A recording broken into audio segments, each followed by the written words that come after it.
Hey guys, what's going on? Nick here, and I wanted to talk today about lead expectations. The first thing we're going to talk about is a cold calling lead. Now, a cold calling lead, or one of our most common leads, is coming over from a cold caller executing this script. All right. Hi, I'm sorry to bother. I'm looking for the owner of 123 Sycamore Street.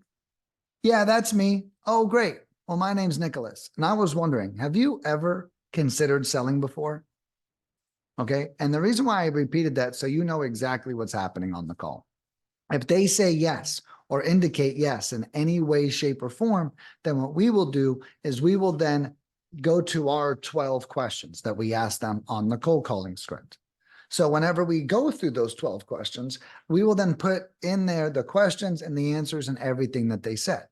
Now, not everybody answers all the questions, and some of them maybe even try to rush us off the phone entirely.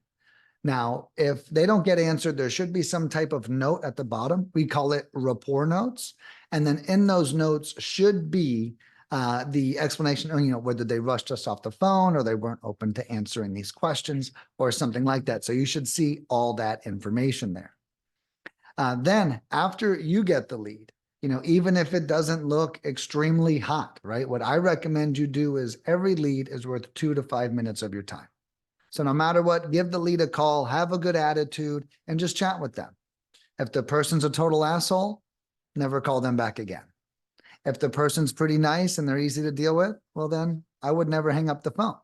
So this is really important for you. And then an important thing to note is if your price is off, and one of my favorite clients has this saying, and he says, if the price is the only thing that's off, do not hang up the phone. And I think that's a very important lesson. If it's the only thing, we can meet somewhere. We just have to get there. If we bail out too early just because of price, we're leaving a lot of money on the table. No pun intended. All right, so that is our SMS lead. Okay, this script is also not customizable. All right, whatever script we have, we've been doing for 7 years, and we do it for investors all over the country.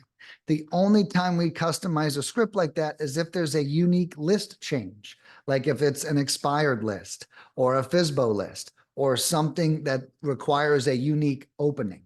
In most cases, all of the qualifying questions are the same. But so just so you guys know, there's no custom scripts, there's no this. In most cases, if you do something custom, we might actually already have the script. We do this in over 8 different industries. So don't be surprised if we have a bank of scripts that meet your exact needs. All right, so this covers cold calling expectations. And one thing I'll add before I go is how the lead flow should work. So if you're doing land, I would expect anywhere from 1 lead in every 100 to 400 dials. Okay, 100 being the best ever, super stellar. If you're getting 1 lead in every 100 dials, you're killing it. And 400 being a little bit below average. All right, when I would start paying attention to low KPIs with land is if you're getting a lead at about 350 dials or higher. That's when you should look closely at what your market is and where you're going. The good news is there's still an amazing ROI when it comes to lead flow. Now, for houses, what I tell clients to expect is to get a lead in every 200 to 700 dials. It's a much different story with houses. Now, there are several markets out there, especially the more suburban and rural ones, that will outperform those numbers. But the average market will get a cold calling lead in every 200 to 700 dials. And if you're close to 200, again, you're doing great. That's amazing for houses. And if you're close to 700, that's a little bit below average. I would start getting skeptical on your results if you're not getting a lead in every 500 to 600 dials. That's when we should take a closer look. I wanted to give you guys this internal key so you could evaluate your own campaigns while you're watching it. All right, thanks for tuning in.